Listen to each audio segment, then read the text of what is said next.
Assalamualaikum warahmatullahi wabarakatuh. I'm Aida Mastura binti Muhammad. My metric number C1A0020.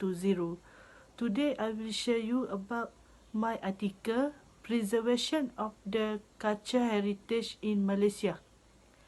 An insight of the National Heritage Act 2005. During the planning period in Malaysia, culture was promoted to develop national identity while stretching national unity and dignity.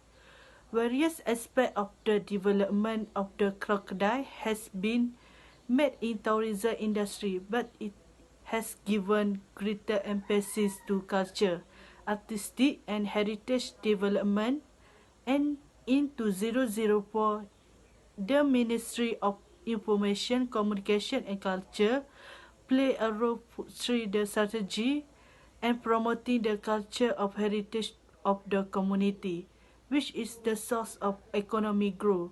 In addition, in the 9 Malaysia Plan, the National Heritage Act 2005 was amended to protect and preserve a variety of tangible and intangible cultural heritage. 4.22 million is collected for culture, art and heritage, and 33% for preserving cultural heritage. Overview of National Heritage Act 2005. In 2005, the January parliamentary session of the 9th table of the Constitution of National Heritage Act 2005, preserving heritage was under the joint jurisdiction of the federal and state government. State and parliamentary council may make amendment to the law of inheritance and the legislation passed by the law relating to inheritance to the National Heritage Act. Only the Antiquity Act at 1C8 was adopted for the preservation and preservation of treasure. The national monument before the National Heritage Act was published on December 31, 2005. The Treasure Trove Act 542 deal with the discovery of treasure, but is not limited of intangible cultural heritage. Okay, my name is Aina Shafika binti Karim. My metric number is C18A0025. Okay, I want to talk about scope of culture heritage. Culture heritage has been defined by one as the corpus of material, artistic or symbolic representation handed down by the past for each culture. UNESCO defined intangible cultural heritage as the practice, representation, expression, knowledge, skill, as well as the instruments, objects, artifacts, and cultural spaces associated with it that communities, groups, and in some cases individuals recognize as part of their cultural heritage. Ministers under the NHA may by order publish it in the Gazette declare any heritage site, heritage object, submarine cultural heritage listed on the register, or any person living as a heritage citizen, and the minister declaring the heritage property under NHA. Hi, my name is Siti Fakriatul binti Muhammad Rosli. My metric number is C18A0395. Today I want to share about administration of cultural heritage. The National Heritage Act (NHA) gives a lot of power in the authorities to conserve Malaysian real and natural heritage, tangible and intangible cultural heritage, traditional art and culture, and other manifestations such as heritage food and heritage person. This article tells us a great deal about the cultural heritage administration of Minister, commissioner, and others. Firstly, this article tells about the minister is responsible for the policies needed for the conservation and preservation of heritage. This can prove that in addition to the policies, the minister is also responsible for any statement or instruction with the same thing in the matter, business, strategy, or behavior. However, it should be noted that the minister shall not interfere with a matter if it falls under the power or jurisdiction of a state unless the relevant state authority has been consulted. Besides, the name of the ministry also gradually changed from time to time. This is because the current Ministry of Information, Communication and Culture was previously known as the Ministry of Culture, Art and Heritage. The current minister also has made a lot of contribution in bringing forward Malaysian cultural heritage into the UNESCO listing, especially after the coming of the NHA. Malaysia has become one of the World Heritage Committee since then. As the deputy chairman of the committee, the minister suggested that it is time for Malaysia to become a signatory to several conventions such as the 1972 Convention. Then the NHA also recognized the establishment of Commissioner for Heritage and lays down various functions of the Commissioner. Among the functions of the Commissioner are the Commissioner has to determine the designation of site, registration of object, and underwater culture heritage. This can be seen in the designation of Lenggong Valley as a result of discovery and preservation of Perak Man in 1991. In addition, the other function is the Commissioner establish and maintain the register and to determine and specify the categories of heritage to be listed in the register. In this aspect, the Commissioner is to advise the Minister in deciding national heritage and heritage under the NHA. The Commissioner also supervises and oversees the conservation, preservation, restoration, maintenance, promotion, exhibition, and accessibility of heritage.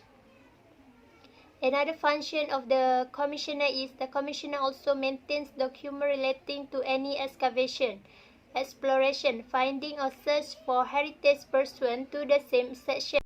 The Commissioner also establishes and maintains license and cooperation with the state authority in respect of conservation and preservation of heritage matter. One example is that after the Lenggong Valley is listed as one of the World Heritage Sites, the Department of National Heritage works with the Perak State Authority to ensure continuous development of the valley to attract tourists, thus bring economic return to the country. The Commissioner advise and coordinate with the local planning authority, the council and other bodies and entities at all levels for the purpose of safeguarding, promoting and dealing with heritage.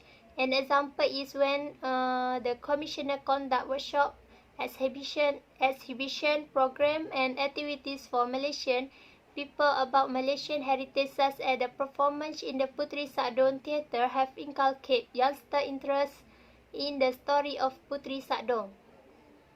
The task of the Commissioner extend to promote and regulate the best standard and practice are applied in the conservation and preservation of heritage. These standards have to be met because maintenance is always one of the hardest tasks.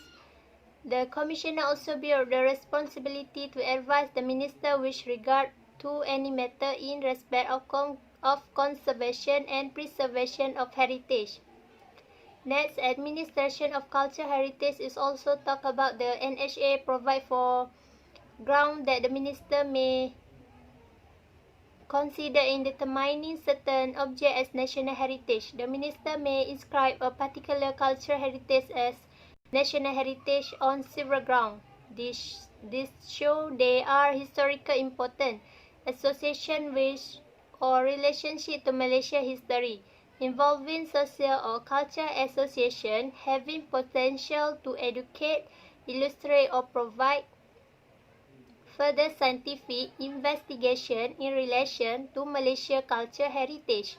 Important to exhibit a richness, diversity or unusual integration of features, rarity or uniqueness of the natural heritage, tangible or intangible culture heritage, or any other matter which is relevant to determination of cultural heritage significance.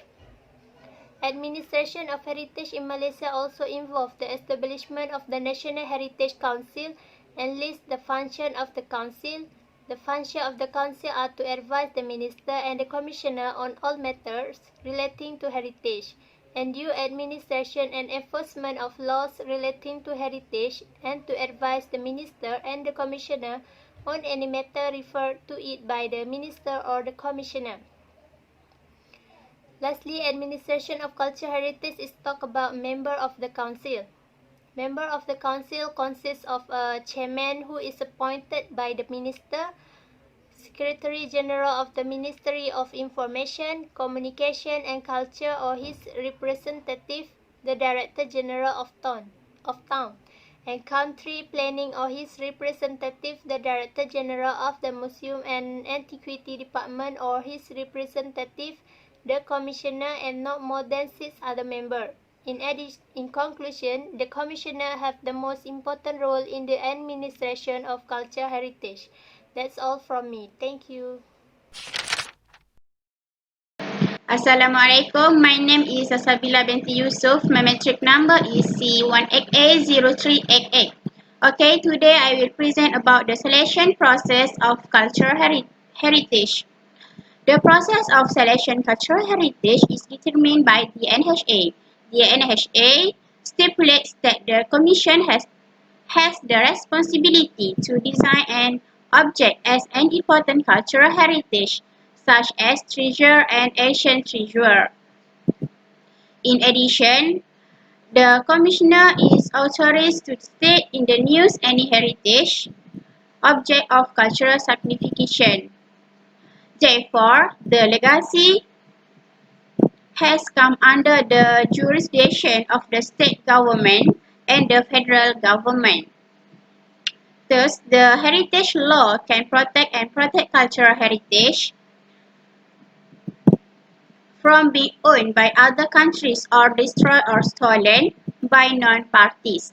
Next, the Commissioner is authorized to register any heritage objects that have cultural heritage significance in the register. By incorporating underwater cultural heritage, underwater artifacts can be protected and not lost or destroyed. This means that everything that is on the beach and exactly where is it protect together can be studied. In addition, Commissioner under the NHA have jurisdiction in the regard except that consent must be given by the owner of the specific object.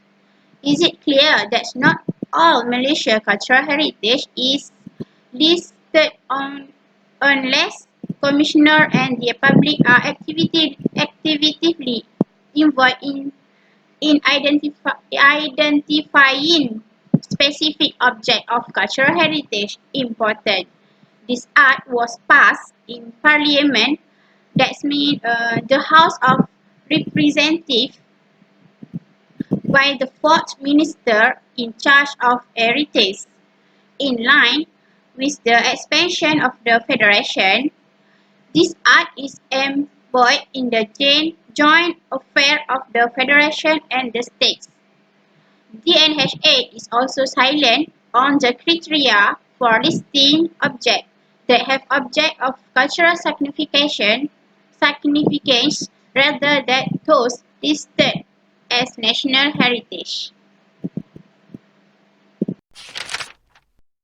Next, I want to talk about public participation.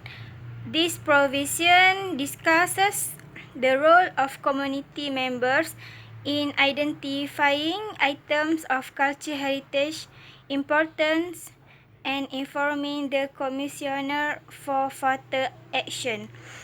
if a person is recognized as the owner or owner of cultural heritage objects, including intangible cultural heritage, the person must cooperate with relevant bodies to develop, among others, research with the assistance of the Commissioner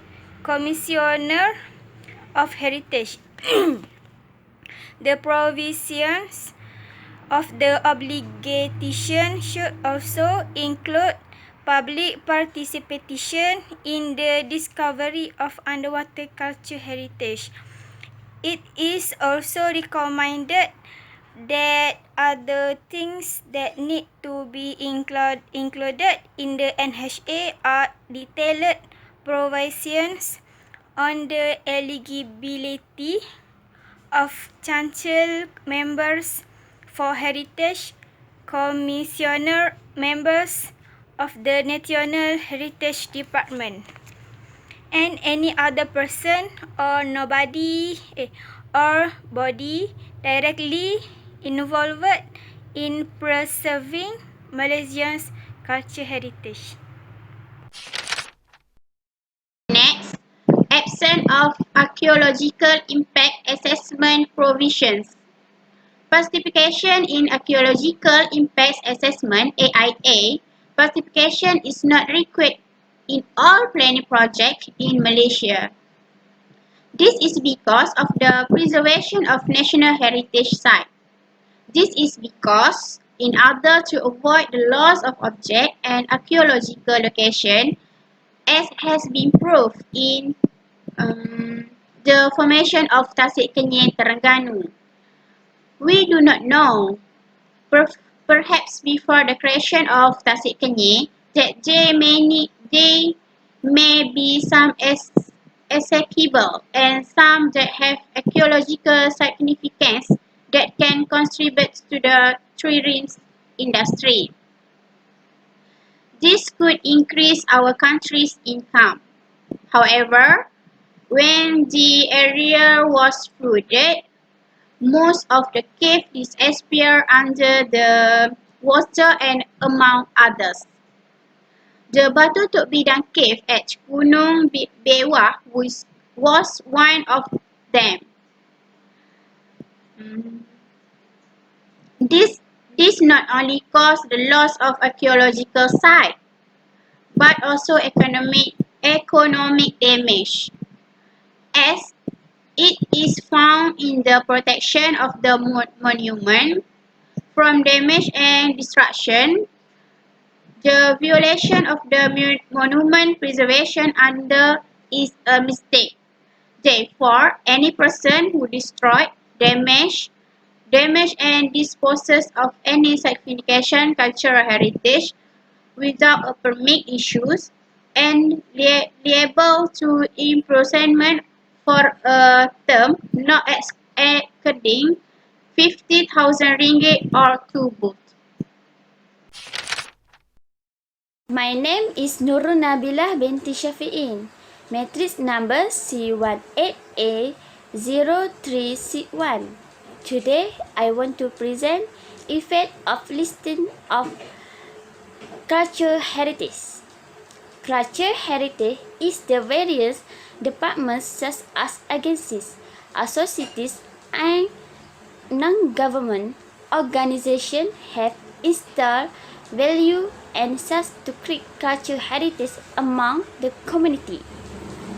Furthermore, each company has taken various initiatives to promote a variety of media related to cultural heritage to ensure their heritage live on in the country. The involvement of various authorities in the management plan provided by the Commissioner may undermine the conservation management plan as a result of consultation from the Heritage Council. The NHA is responsible for taking and implementing various initiatives to preserve the licensed item or object to maximize what has happened in the management of this cultural heritage preservation. Next, international participation. December 1988, Malaysia ratified the Convention on the Protection of Culture and Natural Heritage that has made Malaysia a nation since then. Furthermore, Malaysia has agreed to nominate property in its home country to be considered an inscription petition on the list of World Heritage. Therefore, UNESCO informs how the property has been nominated for protection and provide management plan for its preservation. Lastly, the convention focuses only on real heritage, while cultural heritage does not is and does not yet support other international organizations for protection of UNESCO. In the conclusion, the article discuss about the National Heritage Act 2005 through its implementation and various conventions on cultural heritage preservation. The National Heritage is believed to be able to improve the work achieving its cultural heritage preservation goal. Which that being said, Malaysia should be more active in international convention related to preserving cultural heritage. Thank you.